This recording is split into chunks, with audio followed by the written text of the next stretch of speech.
Bueno, en este vídeo, un vídeo corto, os voy a comentar un poquito las consecuencias que tuvo para la economía española el crack del 29, el crack de octubre del 29. Desgraciadamente, estamos ahora mismo en esta tesitura porque, bueno, pues salvando las distancias, la situación que se nos avecina desde el punto de vista económico no van a distar mucho, desgraciadamente, de las que vivieron nuestros abuelos y tatarabuelos. ¿De acuerdo?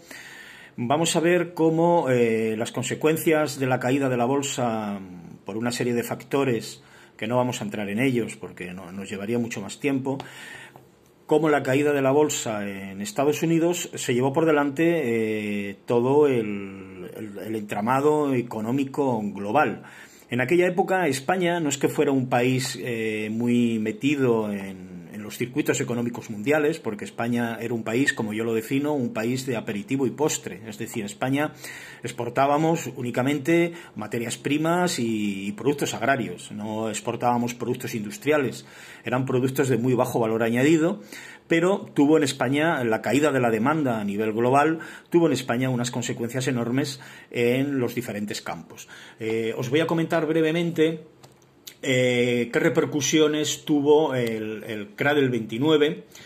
Por un lado, supuso la reducción de exportaciones agrícolas y exportaciones de materias primas, porque la demanda a nivel global se contrajo enormemente. En algunos casos la contracción de la demanda llegó al 40%, es decir, la mitad de lo que se vendía.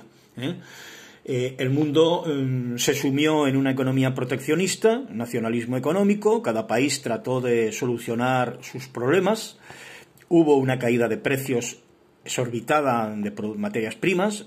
A título de anécdota os cuento que, por ejemplo, en Brasil, debido a la caída del precio del café, las locomotoras brasileñas, en vez de quemar carbón, quemaban café.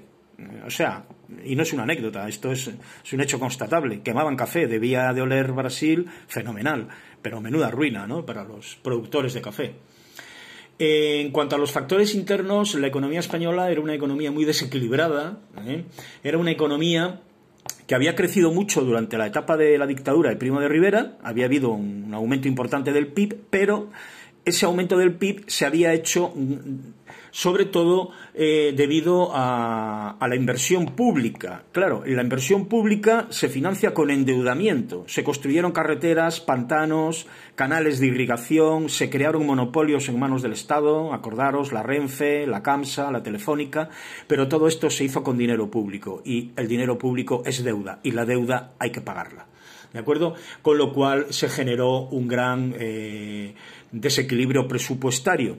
La ortodoxia económica de la época, el paradigma económico del momento, tenía unos principios muy claros, que era la búsqueda del equilibrio presupuestario. Y evidentemente la República coincidió en un momento donde hubiera sido necesario aumentar el endeudamiento público para generar empleo, para que el Estado se convirtiera en el gran agente de demanda, pero no tenías margen de maniobra. Estabas al borde del precipicio y no podías avanzar, no podías hacer ninguna maniobra porque no tenías capacidad de endeudarte, no tenías ahorro interno. El capitalismo español era muy estrecho y evidentemente endeudarse en el mercado exterior era absolutamente impensable. Cada país tenía enormes problemas, no iban a prestar dinero a España, una economía que no daba garantías. Entonces teníamos que solucionarnos nuestros problemas, con lo cual la etapa final de la dictadura y la economía de la Segunda República pues empezaron con el paso cambiado enormemente.